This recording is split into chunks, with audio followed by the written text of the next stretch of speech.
Oh, you know what?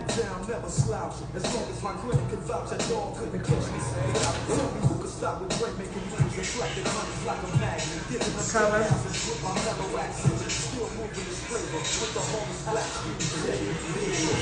Right here. Hey, y'all. Down. Yes. That's it. Hi, y'all. Yes. Hey, Steph. Hey, y'all. Y'all coming on in to hear me talk to Claire with her bad self. Hand me that, please. Hi. I can hear. Can you give me that piece of paper? Hi, y'all. Y'all know I'm always doing 10 things when I come on here with y'all. Sorry. Hi, guys. Oh, hey, Cece. Thank you, boo. I'm waiting for Claire, but I'm about to pin something. Actually, Faith. Hold on, I'll do it. I'm saying hi to y'all before Claire comes in. I want to pin a couple of things. Hey, Kanisha.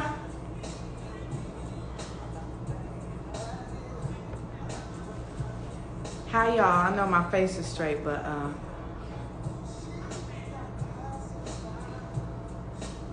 I'm coming.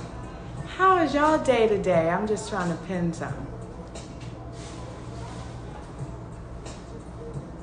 Hey, Mel. Bam! I'm getting good at this. Praise him. Okay. Claire! Claire's here. Okay, I'm coming to get you, Claire.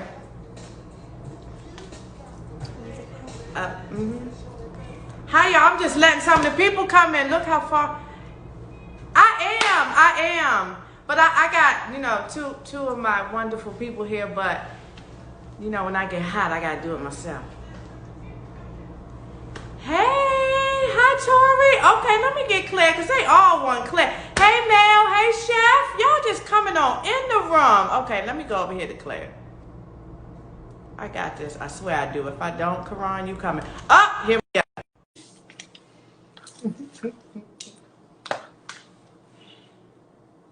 Did I do it? Hi. Hey, beautiful. And I'm up here clapping. Hi. Come on, girl. Wait a minute. Hi. How are you?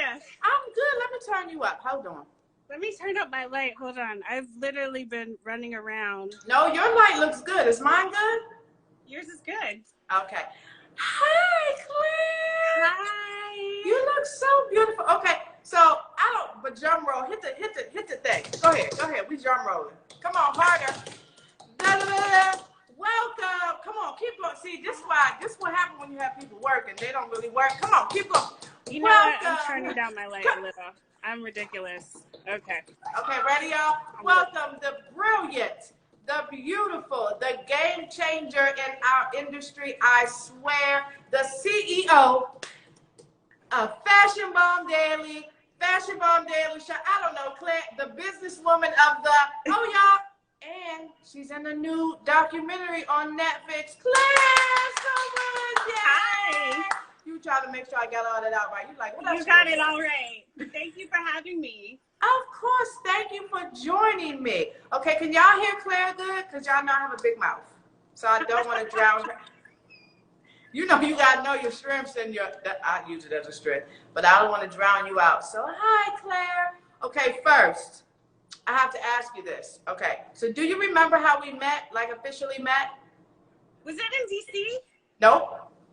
I knew I was going to squeeze you. That's why I didn't ask you this when I talked to you before. No. Was it at Combos with Claire? Nope. Where was it? Where did we meet? It was at Serena Williams' fashion show. Okay. That's a good place to meet. Last year, was it? I don't know. I think we talked before, but I actually officially saw you, at Serena Williams when I was coming out. Okay. And I wonder, I was going to hold up what I had on because you stopped me and was talking about my boots. You know you fashion. Yes, I do. That's like, it's a habit for me to stop people, tell them they look great. That's so beautiful. Ask them where they got everything they have on. Right. Take their picture. And then I said to you, well, The same thing with Lisa Ray. Well, you don't know me, but I know you.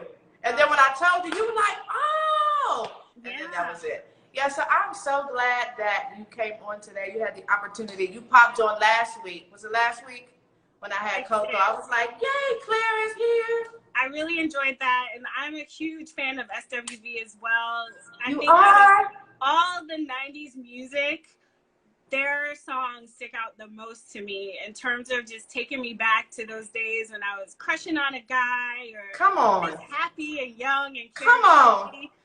Their songs are still so uplifting and relevant today. So that was a really great one. Yeah, I absolutely love Coco. And she's actually like a really, hey Thea, she's really like an amazing person. Like, so I have these talks because I want people to see how, and every one of you guys is just brilliant and successful, but I want people to see themselves in you and us and understand that, you know, we're no different than them. Like, just have the conversation, because I want, in a sense, you're a game changer. Not in a sense, like clearly you're a game changer. Okay, so let me tell you this. Before I got into this fashion and this industry with Iyanla, you know, I had a mortgage company. And so when I got into this, it was Fashion Bomb Daily, Fashion Bomb Daily, Fashion. Okay, what's the hottest Fashion Bomb Daily? And then when I researched, I'm like, Claire been at this. You started this in 2006, a long time.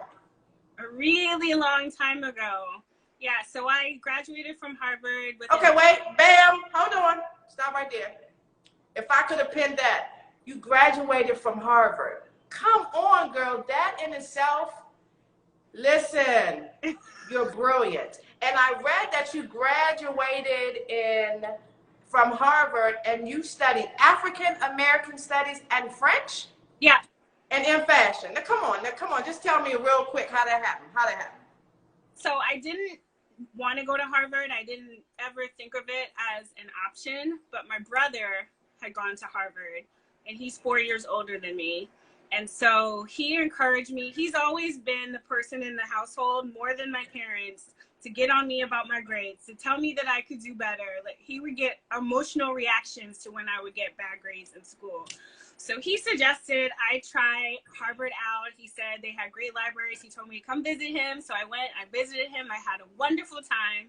And then I applied early and I got in early, and the rest is history. So when did you know that you were, because you blog, but now, first of all, it started out as a blog. So you're like one of the #1 blogs in the entire world. So we're not just talking about we're talking about the world. But you have now created an entire media platform, like an entire world. You were when I was coming out of the show, I don't know if it was your team or who was with you, but like you got a whole thing going on. I'm like, sometimes yes, sometimes no. Seriously. Yeah. So when did you know that you wanted to write, though? I've always loved to write. Writing has been one of my loves, my passions since I was 8 years old. I have journals dating back to when I was 8 or 9 years old. And I've always loved fashion. Fashion is in my blood. My mom went to the High School of Fashion Industries. My grandfather was a master tailor in Nassau, Bahamas. Oh, shoot. So it was one of those things that was always in my background, but I never thought I could have a career in fashion. And then French and African American studies, I learned about the media. I learned about how Black people should have a better representation on TV, and I wanted to work in media. And it just ended up that the first magazine where I worked, Upscale Magazine in Atlanta, they had an opening in the fashion and beauty department, and I was skeptical, but I went for it, and the rest is history. Right, and I heard that. So let me just back up. So I watched the remix. You did. Amazing, amazing, amazing. So I'm getting ready to pin that. Can I confess? I haven't watched it. So it debuted at the Tribeca Film Festival, I want to say in 2018.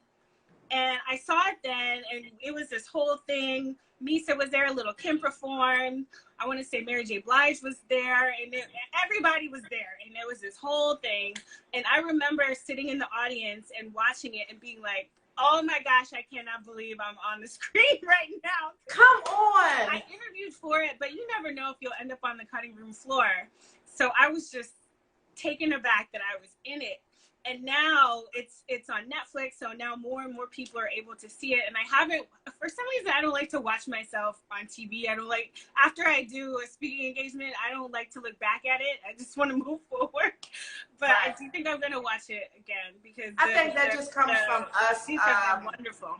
How we critique ourselves, because I kind of am the same way in a sense. But, you know, I produced a film that is on Netflix, and it took me, so Lisa Ray and I were at ABFF to literally watch the movie in full.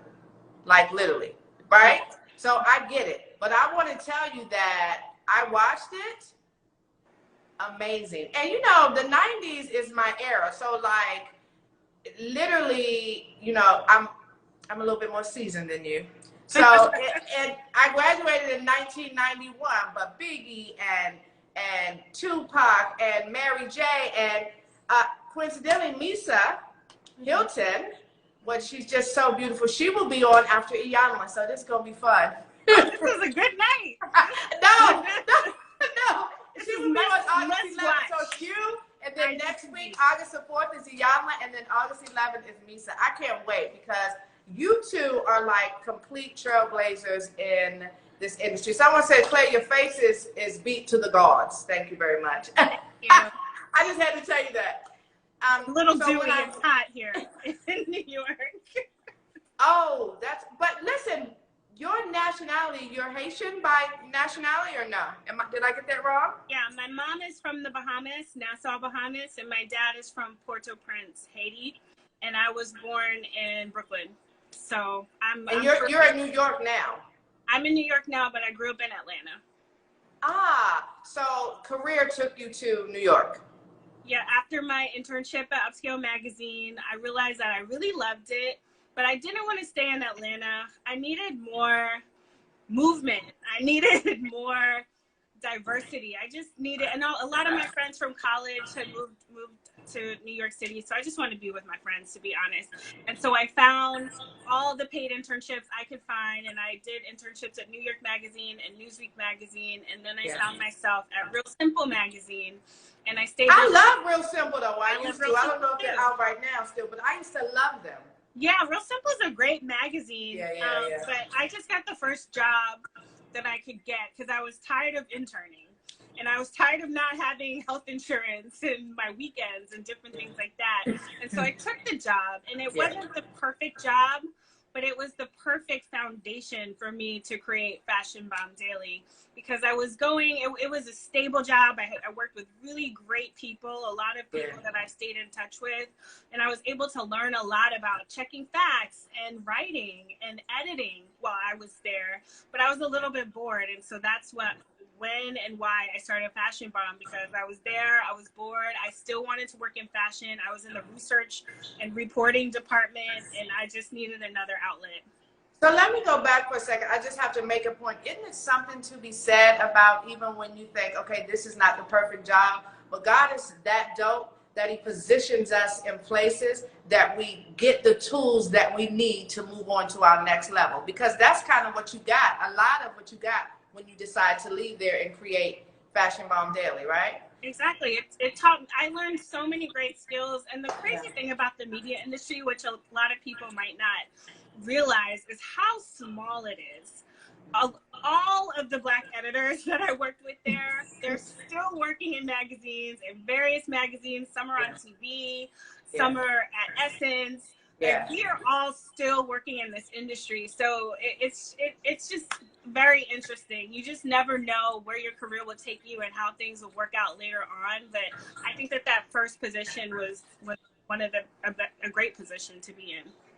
Right. And so then I think I want to ask, what gave you, so when you decided to leave and said, okay, I'm going to create Fashion Bomb Daily, because I've done this, several switches in my career. What does that, I want you to tell people what that feels like. Did you feel like you were fully prepared? I was not fully prepared, but I didn't just quit, come up with a blog one day. Right. What happened was I came up with the blog. It started to get a lot of traffic, and I started to put more and more and more time to it. And so at first I was updating on the weekends. I would schedule posts out for the week. Then I was updating during my lunch break. Then I was taking calls for the blog while I was at work, and my boss was looking over my shoulder like, what are you doing? Right. During Fashion Week, I would sneak away during my lunch break to try to go to different shows, and I was away for hours, and my boss was looking for me. I would come back, they'd be like, your boss was looking for you, and I'm like, oh my gosh. And so it became this point where I could not do both. Right. Fashion Bomb Daily was not making enough money for it to be a full-time career. Right. But I knew that there was something there, and I knew that I couldn't continue to grow this hobby while I had a boss hovering over my shoulder. And so it was at that point, I was 28 years old. So do the math for how old I am. Or no, I was 26 when I started. So wait a minute. That's 13 years. You said like, back, don't no say. Listen, I got 4 years or you did that. Okay, go ahead. I will. Okay. I was in my 20s, and because I had this degree in French, I had this dream to live in France for longer than a summer as an adult. And I also had this dream to work in fashion. And so I told myself, I don't like my job. I really want to live in Paris before I get too old and things get too complicated. And so I quit my job. I moved to Paris, and just in sending my resume out to different companies, everybody told me that I needed experience at a fashion magazine. Yeah. So I was like, okay, I can move to Paris and start from square one at a fashion magazine. And so that's what I decided to do. So I heard that you sent your resume to Vogue several times, and no one called you. No. Aren't they sad? Before I moved to Paris, no one got back to me. And before I moved to Paris, I think I saved this email, but someone from Human Resources, I asked them for an informational interview, and they said they would only meet candidates that they were interested in potentially hiring for informational interviews. So she was basically saying, I won't even waste my breath talking to you because you're not a candidate that I have even the most minute interest in interviewing. And it's crazy, some of the stuff that, some of the emails I received at the time. Like, I don't think, and I always think to myself, but I really don't think people understand that. People, sometimes when you see someone and they're super successful and you're like, oh, I want that, or I could do just the road travel. And no one that you see that just pops out. Like, people have been, you were at this for years. And when I first started, I tell people, like, each job though, from finance to this, I worked around the clock because I always carried 2 jobs. Like, I always had a job. And then when I got in finance, I was working in finance, and then said, okay, the same thing you did. I have 1 or 2 options. I can go full steam ahead with this. Because in my thought process, I was like, okay, God, I'm just going to take a leap of faith. But it's like being prepared, but never feeling like I was fully prepared, but prepared enough that I said, okay, I have enough saved. I'm going to go out here and I'm going to focus all my time and attention to this. And if it doesn't work, it doesn't work. I have this career. I can come back to this career.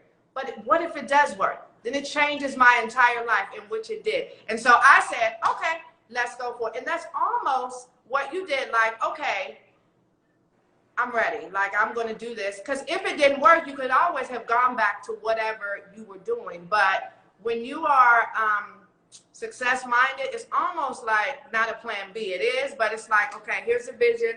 I don't even know it in full, but I know here's what I'm about to go out here and do, and I'm just going to put my everything into it. It sounds like you did that. Yeah, and I think that not letting rejection, absolutely, or people being mean, letting that deter me, or allowing that to determine my value.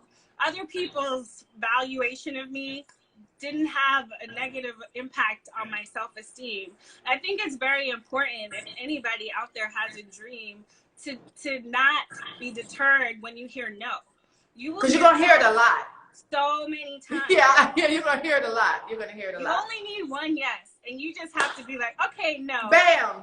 Let it roll off your back. That's all you need. That is all you need. But I think it's getting through past all the no's and the determination to be steadfast in that and getting to the yes, right? And so when we talk about self-esteem, Right. You will So get to, yes, eventually. Because eventually, because I moved to Paris, I got an internship at Paris Vogue. I also began freelancing for Italian Vogue. So I couldn't get into US Vogue. yes. But thankfully, there are, let's say, 5 other Vogue editions. There's Vogue Japan. There's Vogue China. There's so many different Vogues. Right, so I'm like, let me go to this Vogue over here. Right, what right. I'm talking about. And so that's what I did. And so after I did my internship with Paris Vogue, and then after I started freelancing for Italian Vogue, then I started to get responses from American Vogue. But by the time I got, you know, that interest from American Vogue, I wasn't interested anymore. I feel like,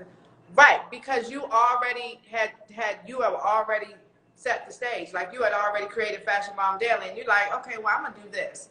Right. I set the stage. It wasn't as successful it wasn't as profitable then as it is now. But I just had to decide that what kind of life did I want to live? Did I want to live a life where I was making the kind of money that I wanted to and the sky was really the limit? Right. Or did I want to work for somebody else and have them determine the limit to my sky? Yes. I didn't want to leave my future in the hands of anyone else. So I took that risk. And I think that for people that are listening, you get to, you know, it doesn't seem like it, but the reality of it is you do get to create your own story. You do get to define what it is that you want to be and what you want to show people and how you want to show up in the world. And I think the bigger thing is I decided I want to do what God has purposed me to do. And I wasn't sure what that was at the time, but I always tell people, pay attention to the thing that you do that makes you feel like I belong here. And that was the thing that I was like, okay, and even though I worked a lot and I still do, it does not feel, I get tired because just my body and we got to slow down sometimes, but it doesn't feel like work. I understand that I'm doing exactly what I'm supposed to be doing. And I think that when you're able to live in that space, it's nothing like it because that's the space that comes from within that no one can give it to you and they can't take it away from you. So people can, and that's the other thing about creating your own language, what you have done. Like I get so amazed, like because you literally created a language. Like how did you know that many years ago, okay, let me start this online? Like that wasn't even popping back then. I didn't know. Come on, Claire. Okay. When I was interning at New York Magazine, I was staying with a friend of mine from college. I couldn't afford to pay rent, so I was, you know, bunking with one of my friends. And her mom, she suggested I start a blog. She was like, there are these blog things. They're big. They're huge. You should start one. And I ignored her, and I didn't do it. But then it was when I was searching for a job. The human resources woman, she told me to create a website where I had my resume and all my writing samples and everything about me on a website. And at the time, people didn't have websites. They didn't have ClaireSulmers.com. That just wasn't normal. So she was like, you should get one. And so I created my website and I looked at it and it was very boring and corporate. And so my webmaster at the time suggested that I start a blog that expressed my personality and different things about me. And I was hesitant, but I said, okay. And I just started to write. I would talk about shopping on the weekends. I would talk about sample sales in New York City. I was just talking about things that I was doing as a 20-something in New York City.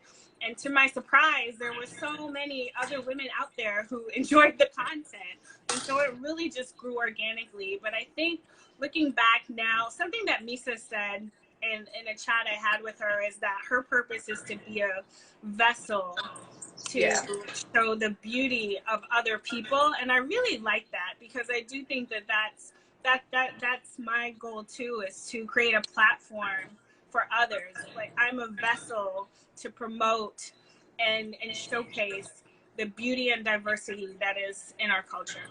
And one of the things that I think is so important is that in every single thing that we do, we are of service, right? And if you look at it like, okay, this really is a bigger picture. This is not just about me. Really, it's not about me at all. This is about who can I serve. One, you're so much more fulfilled, but then when you do that, you are able to create a platform because it absolutely shows that you are serving us. You are serving like the communities. You are serving the African American, Latino. It's so multicultural now.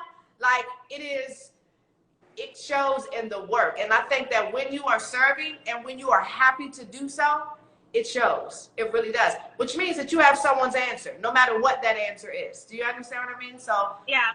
Yeah, one of my favorite quotes is, "You get rich by enriching the lives of others." Bam! And so that's what I strive to do every day. You definitely do. You definitely do. And you're definitely doing that. And one of the things that I said when I first posted our flyer, because it was sort of, I was praying about like, what is the most important thing that I want people to get out of this? Like, okay, God, what do you want people to get out of this?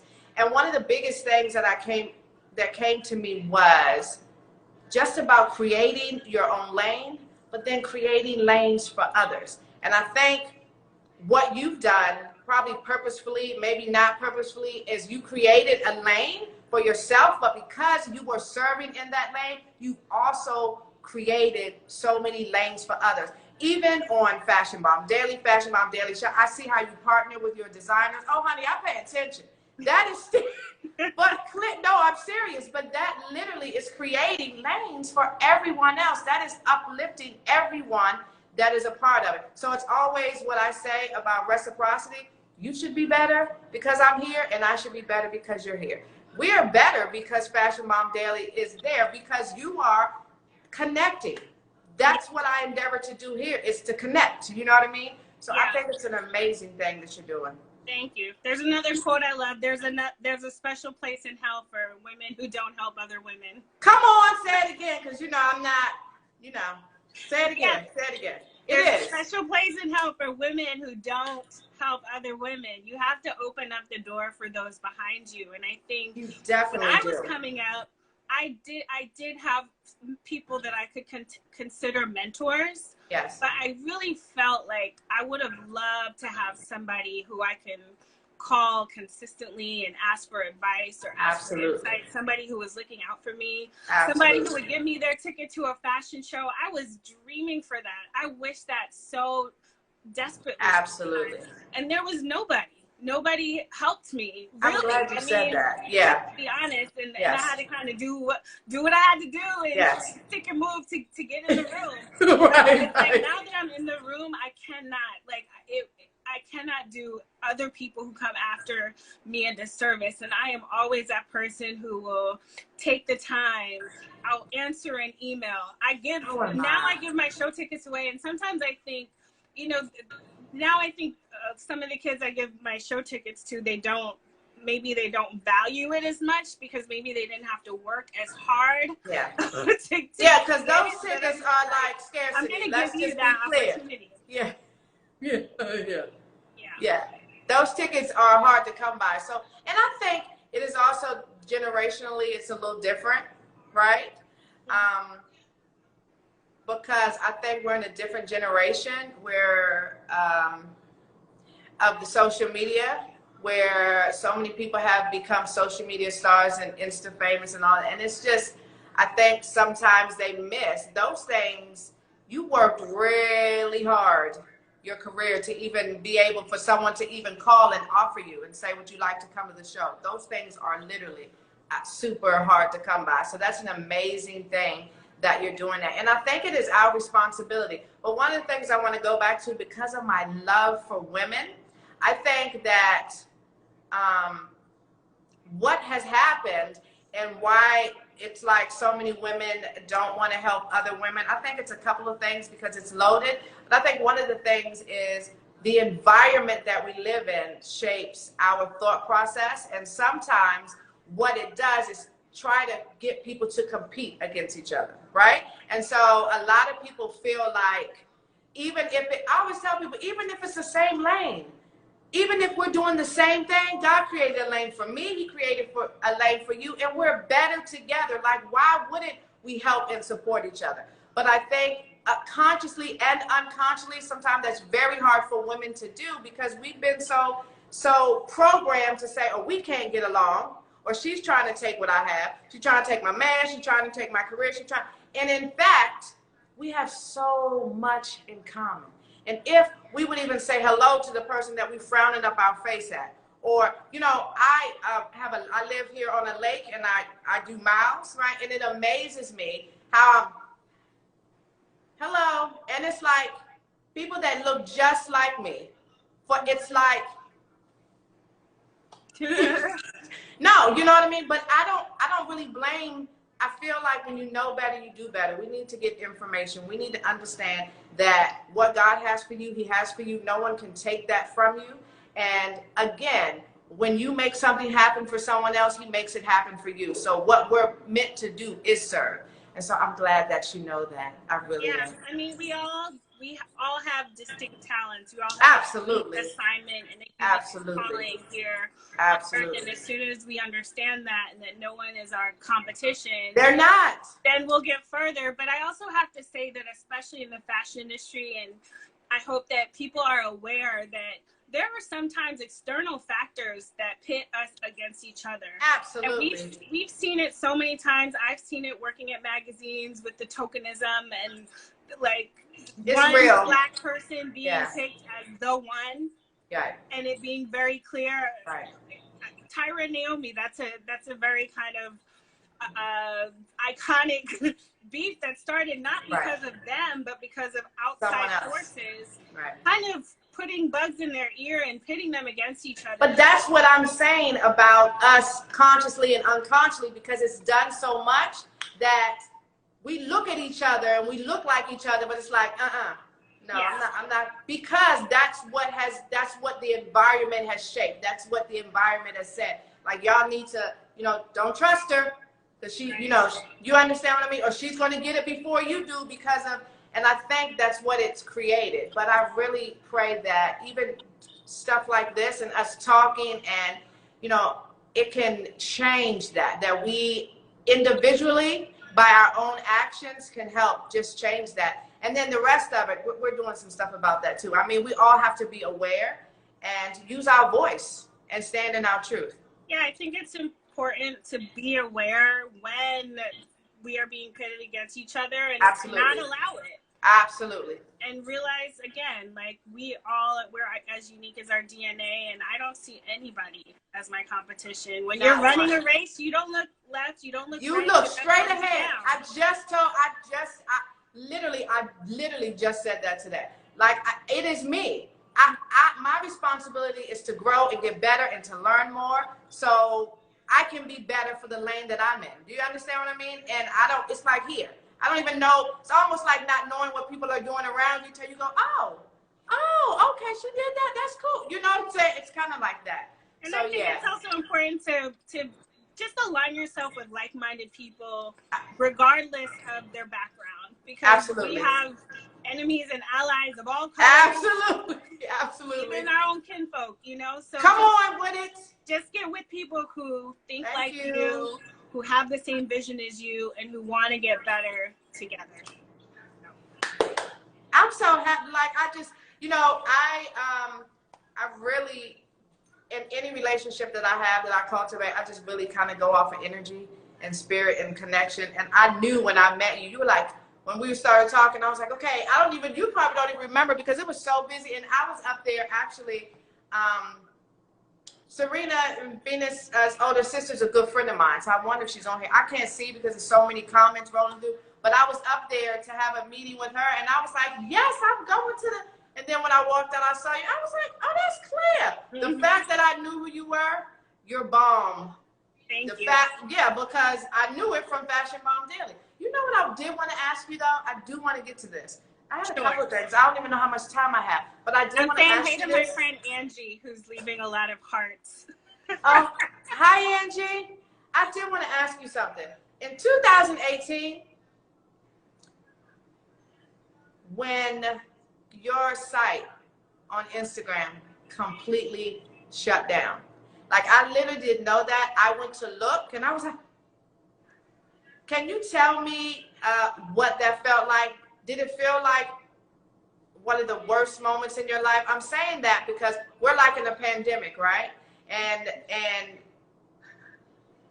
people are really having a hard time, and they're really having a lot of anxiety, and it almost seems like the worst time in their life. And it always reminds me that every point in my life that I thought was the absolute worst time and the most painful time, it's like I used it, and God used that to shift me forward to another level, right? And so I just wanted to know, how did that make you feel? Did you just wake up and it was gone? No, that day in particular, it was the Met Gala a day or 2 days before this happened. Right. And so when the Met Gala happened, I felt that we had some of the best coverage on the gram. But you were literally at the highest point at that point of your career, right? We had the highest impressions ever. We had deals coming in from all these different corporate brands. It was the best day, best year ever. And then the next day it was around 3 o'clock in the afternoon, I'll never forget, but we were publishing an editorial with a celebrity, and I went to upload an ad or something like that, and the page was gone. And wait, stop. In that moment, what did you do? At first, I didn't believe it. I went with my business partner outside. We sat on the park bench, and we were like, what's happening? When we finally realized that the page was gone, we just had to think, okay, maybe it's a glitch. Maybe it'll come back in a day. Maybe it'll come back in 2 days. Initially, I really thought that it was going to be one of those temporary things that would be resolved in a matter of days, if not a week maximum. And then when I got a sense of what had happened and who and what we were dealing with, and realized the consequences, the time frame, everything around it, it was devastating. It was depressing. It was dark, because it wasn't just the Instagram. Yes, it's our Instagram page. It's the way that we interact with all of our readers, but it is the cornerstone of our business. It's really hard to operate our business without that page, without the access to all of our readers. So it was a huge business hit. We still had 100% of the bills, but we lost 80% of our revenue, and we just had to get busy. Were there times when I was in despair? Yes. Were there times when I was angry, upset, despondent? Yes. And then it's like, in the next few weeks or months, then the bill collectors start calling. Then people are getting antsy about their payments, and it is really a crushing feeling. But I think what pulled me through that was obviously faith in God, praying, asking God, what can I learn through this? What have I done that has caused this? And what can I do in the future to make sure that I never encounter this situation again?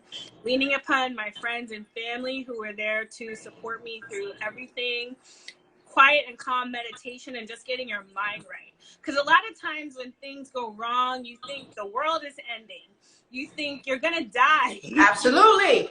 And you do. It feels like it. And I know some people are going through that right now, and that's why I'm asking you that. Because I've had those moments in my life too, when I lost my mortgage company, where I thought, this is it. Like, what else is there?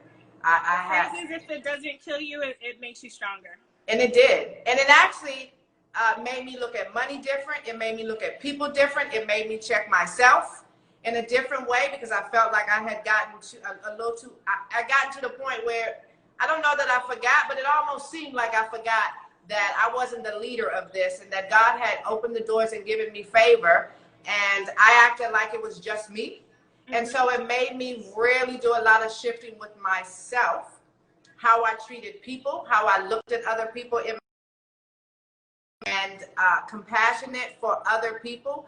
But it was a really hard time. Like, I literally thought that was it. And that's why I'm asking you that, because I think some people are in that. And every time I think about it, it makes me tear up, because it was extreme. I've had moments, you know how you have moments in your life that are extremely painful for you?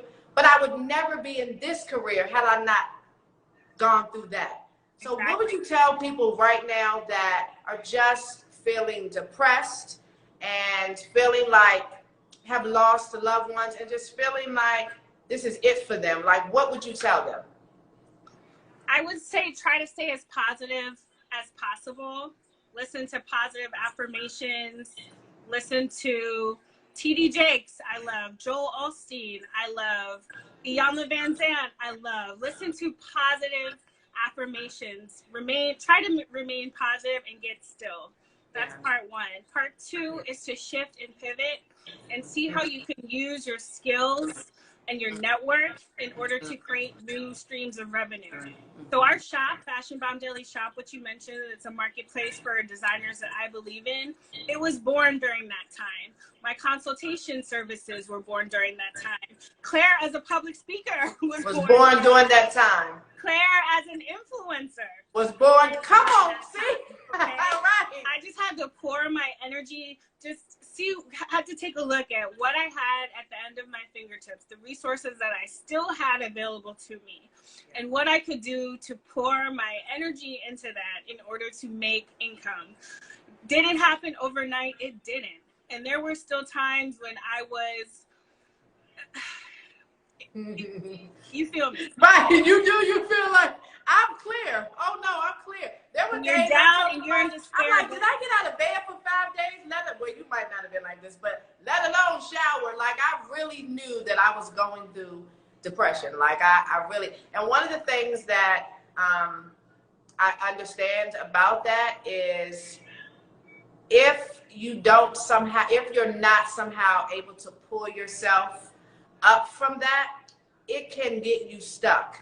And what I tell people is that just try it, because we can trick our minds. Gratitude and sadness and negativity cannot stay in the same place. So the moment that you are feeling overwhelmed with sadness, if you just think of anything, write it down. I journal. Think of anything that you're grateful for. The thoughts of the negativity will immediately leave. Now, you have to do it on a consistent basis for it to trigger in your mind, but at least it'll get you to rise up and be like, okay, maybe I can continue going on. You know what I mean?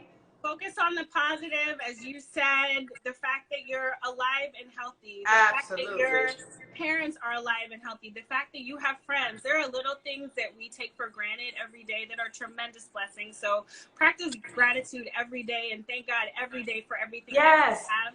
And one of my favorite phrases from Joyce Meyer is, when you complain, you remain, and when you praise, you raise. So try to get out of the habit of complaining, because there are things that are going to go wrong every single day, okay? And so you can either complain about it or fix it or focus on something else, but try to, everything that you say out of your mouth, your words, literally everything that you watch. Everything that goes into your spirit and your soul. People think that it does not affect you, but it does. And my pastor always says, listen, everything has a voice. Everything around you. So the thing is, you have to speak positively, even if you don't feel it. Even if you don't feel it. And it's not like you're being fake, but I promise you, you're manifesting. It says the power of life or death is in your tongue. So you can speak the negativity and it's coming upon you. It's like a perpetuating cycle. But the moment you start, girl, when I was real broke and I was raising my kids and we'd go in the grocery store and they want to get something that wasn't on sale, because you know I couldn't buy nothing unless the groceries were on sale at the time, right? I would be like, my son would be like, can we get this? And I used to be like, no, I can't afford that. And instead of me doing that, when I heard my pastor say that, I would be like, nope, just can't get that right now. But soon, we're going to be able to get it. We just can't get it right now. And literally, soon came. Do you understand me? Soon came. And so I want people to get, I know sometimes it could be difficult, but the other thing that I need you to know, that nothing is found outside of yourself. Everything you need, you already have. It's like placing a demand on it, and you get to decide what you place a demand on. You can place a demand on the negativity because it's always there, but why not place a demand on the positivity? Why not flip that thing and see what it does, not just for your life, but for your spirit, for your mind, because then once you get it here, it's manifesting, it's coming. So you decide, you know what I mean? If God brought you to it, he'll bring you through it. Another thing is we have faith. We are faithful people. Yes. We believe in God. But faith without works is dead, Dead. as we know. So you have to understand and look at yourself, take account of yourself and the things that you're doing to stand in your way from achieving your dreams. And that's something that was so important for me. And I had to learn that. And it's interesting. Sometimes God won't bless you with more until you understand how to deal with what you have right now, here today. You want a bigger house? Is your apartment funky? You know what I mean? Like, you got to take care of what he's giving you. Right. So next time when something happens, when things like a pandemic happens, say, you're supposed to be saved up. Save up for a rainy day. If you didn't save up now, next time you'll save, because you have to understand that nothing in life is guaranteed. It's in seasons too. There are seasons too. There are seasons when it's high and there are seasons when it's low. Right. So now I had to learn from going from a lot to nothing. Right. That's what I learned. Right. Then you learn to save your money. Yep. You learn not to spend everything at birthday. Absolutely. Even if just because you can doesn't mean that you should. And my father said to me after I went through that really, really tough time, because I exhausted all funds. While when this hit, that wasn't an issue for me, because then was so bad that I just learned, oh, no, right? Mm-hmm. But he said, Michele, everything happens in seasons. And so in the up season, you plan for the down season, because it's one coming. You're either getting out of one or you're eventually going to go into one. You don't plan for the war when it gets to you. You plan for the war before it happens. And I did not learn that until I went through that really, really hard time where I lost everything financially, right? And so, yeah. And then even, let's say you saved up and you still get to nothing. Then you have to have that hustle spirit in you to figure out how, in this situation, can I use my unique skills in order to bring something to the table. There are so many designers that I know, including S. Denton, who we both know in common. Yes, I don't know if she's on here, but yeah. Used to selling a certain type of clothing, but now people need face masks. Shift. And it's just, she can't even make the face mask quick enough. And that's the case for so many designers who have discovered a whole new source of revenue and a whole new business because of this. So you have to supply the demand and see what's going on and how can I use my unique skills to serve and be of service to others. Well, and that's the point. And the other thing is that I want to go back to something that you said when you lost everything. Fashion Bomb, your shop was created from that. You being an influencer was created from that. But I want to go back to that because the thing is, those things were already there around you. You already had access to all of that stuff, but you did not know it until you lost everything. Then it was, okay, how do I shift? So I want people to understand that in times like this, you will do yourself, your business, whatever it is, a disservice if you don't learn how to shift and how to pivot, because everything that you need, even when you have to change, is at your disposal. It's in your hands. You just have to sit still enough, ask for wisdom, and say, okay, God, okay, what next? Okay, what do I have in my hands that I can use to be of service with? That's it. And he'll show you for sure. So I'm glad you said that, because I need people to understand that during this time that we're in, and then moving forward, because it would be a shame to come out of this not different for all of us. It would be a shame to do that. You know what I mean? Yeah. I think we're all forever changed. At forever. Hopefully, so I got more good than not.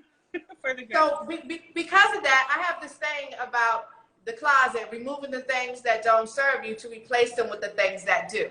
So tell me, during this pandemic, what have you learned about yourself that you feel like you need to remove? Did I? Okay, you said I can ask you anything. No, I was thinking, what have I learned about myself? Yeah, or just period. So if it's not about yourself, because I've learned so many things about myself, not even just about myself. I've learned things about the people around me, things that I was moving so fast that I never actually got to see and to pay attention to. So just tell me, give me something that you've decided, yeah, I don't need to do that anymore. I need to remove this. I'm I've been a work in progress over the years, working on myself, working on ridding myself of negativity, working on cutting off toxic energy, Okay. remaining positive. Yeah.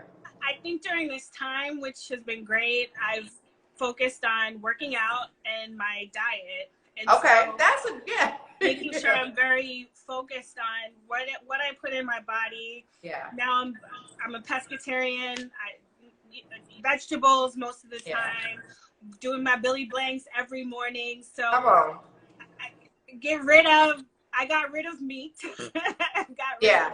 So it's like fish, chicken, right? I only eat fish. I got rid of carbs, and I'm taking this time to focus on me and my mental and physical health, which is something I did not do before. So is Claire single, or are you available? Is your husband on this chat, boo? I knew you would ask me this question. Come on. I'm hold on, wait a minute. Go ahead. Did you hear me? I said I'm entangled. But, all right now. You entangled yet, but, no ring yet, but you'll see when the ring appears. Oh, okay. So you're in love, entangled. Yeah. How has that been doing? I'm just asking. How has that been doing? Somebody crying or laughing? Oh, how has that been doing the quarantine? It's been good. I think that. Okay, go. I got something. Of course, relationships go through changes, and being in close proximity can be challenging, but we've ridden the storm. And the thing is, my business I've always worked from home. I've always been doing. So that's nothing for you. That's easy. Yeah. So this hasn't really been that much of a shift. It's just adjusting to the shift with the outside world. Okay, well then, for somebody that's single, and the single ladies that are on here, tell us what would be your advice for single ladies. Okay, for successful women that are single, give us some advice. I said last week to Coco, because she's single too, so we were going back and forth. She said only pastors like her. I was like, well, see, you could be a great first lady. I don't know if you remember when I said that, but for those of us that are single, I heard a pastor say one time that we need to tear up our list. You know, the list that we make for ourselves before we consult God about the list. We just say what we want.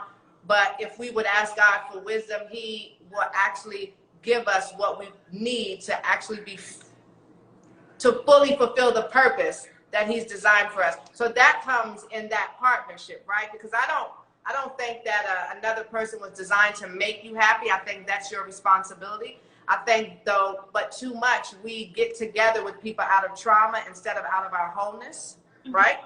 And so what would be your advice for someone that's single and wanting to almost get that ring and be entangled like you? I would say to trust your instincts and don't judge the next guy off of what the last guy did. Come on. So try to get rid of any bitterness, if you have any, towards the ex, or any thoughts you might have about men, negative thoughts about Did you have any before you met him? Look at me, I'm all in it. Did you have any? Yeah, I did, and I'm not sure if you read my book. Is my book in the show? No, but here, can you type it in? Unless it's called The Bomb Life. Oh, my book is right there. The cover was lit. No, let me see it. Oh, see if I have you gotta pick it up. Can you see it back there? Yes. Hold on, let's pin that. It's available on Amazon. What'd you say? Isn't it The Bomb Life? It's called The Bomb Life. Yep. So I wrote about my ex-boyfriend in my book, and he was a train wreck. God bless him. And I think that all along in my heart and in my gut, I knew that it wasn't right, but I went with it because I wanted to get married and I wanted all these different things. So I avoided, or I ignored, a lot of red flags that I should have been paying attention to. And honestly, through my friends and family intervening and showing me how valuable I am and how we were not compatible. because I'm not going to sit here and trash the guy. We were not compatible. I was able to move away from him. And it's interesting, because I had the strength to move away from that wrong relationship, I do believe that I was blessed to meet the current one. And I wasn't even looking. I didn't even expect it. And the profile for the entanglement is not what I normally would have looked for at all. But okay, right. So is what he wasn't your type? Not really. See? Not at first. Come on, shirt. Okay.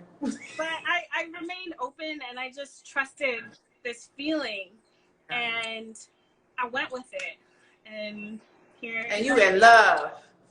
Entangled. Wait. Okay, hold on. How much time? I want to play a game. Can you see how much time I have? Does it tell you? Oh, I only have 4 minutes. Oh, Claire. Okay, hold on. I want to play this game real quick. Hold on. Wait a minute. Let me get it. Okay. This is either or, right? So you have to give me one. Okay. Biggie or Tupac? Biggie. Dior or Fendi? Dior. Pumps or flats? Pumps. Hip hop or R&B? R&B. Love or money? Come on, Chelz. Lisa Ray. She said she did that too. What is it? Love or money? Money. No, I'm just kidding. Love. The 90s or the 2000s? 90s. Do you drink?